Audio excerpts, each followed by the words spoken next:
Greetings to all. Today we are going to see Social Civics, Chapter 1, the Indian Constitution. In this chapter, we will begin with the game football. We have many rules while playing football, like player use their foot to play, not their hand, except goalkeeper. Like that, even our country have some rules. A written document in which we find such rules is called constitution. In this chapter, we will learn why do we need a constitution, how the constitution got written, who wrote it, and key features of Indian constitution. What is democracy? The form of government in which political control is exercised by all the people, either directly or through their elected representative. The word democracy itself means rule by the people. Why does a country need a constitution? Number 1. A constitution tells how the country is, fundamental nature of a society is. Number 2. A constitution helps serve a set of rules and principles that all persons in the country agree. 3. Signification reason why we need a constitution. Number 1. It determines the relationship of the citizen with the government. Number 2. The constitution gives equality to all. It do not compare between the power and powerless people. Number 3. The constitution ensures that the political leaders do not misuse their power.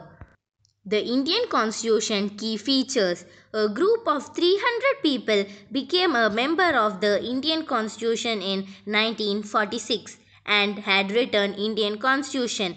List given below are the key features of Indian Constitution.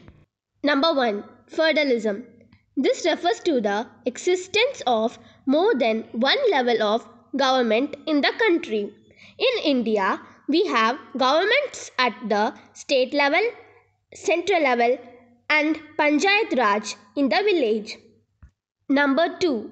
Parliamentary form of government. The people of India have a direct role in electing their representative. Also, every citizen of the country, irrespective of his or her social background, can contest in election. Number 3. Separation of powers. According to the Constitution, there are three organs of government. These are the legislature, the executive, and the judiciary. The legislature refers to our elected representatives. The executive is a smaller group of people who are responsible for implementing law and running the government. The judiciary refers to the system of court in this country. Number 4. Fundamental rights. Fundamental rights are essential human rights that are offered to every citizen, irrespective of caste, race, place of birth, religion, or gender. These are equal to freedoms, and these rights are essential for personal good and the society at large. Rights in India are given below. Number 1. Right to equality. Number 2. Right to freedom. Number 3. Right against exploitation. Number 4. Right to freedom of religion. Number 5. Cultural and educational rights. Number 6. Rights to constitutional remedies. The fundamental rights in Indian Constitution include number 1. Right to equality. All persons are equal before the law. This means that all persons shall be equally protected by the law of the country. It also states that no citizen can be discriminated against on the basis of their religion, caste, or gender.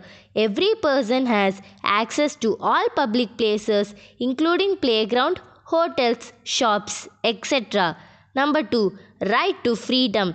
This includes the right to freedom of speech and expression, the right to form association, the right to move freely in any part of the country, and the right to practice any business or profession. Number 3. Right against exploitation. The Constitution prohibits forced labors and employment of children under 14 years of age. Number 4. Right to freedom of religion. Religion freedom is provided to all citizens. Every person has the right to practice the religion of their choice. Number 5. Cultural and educational rights. The Constitution states that all can set up their own educational institution in order to preserve and develop their own culture. Number 6. Right to constitutional remedies. This allows citizens to move the court if they believe that any of their fundamental rights have been avoided by the state. Number 5. Secularism. A secular state is one in which the state does not officially promote any one religion as the state religion. We have completed the lesson. Hope you understand it. Don't forget to like, share and subscribe. Thank you.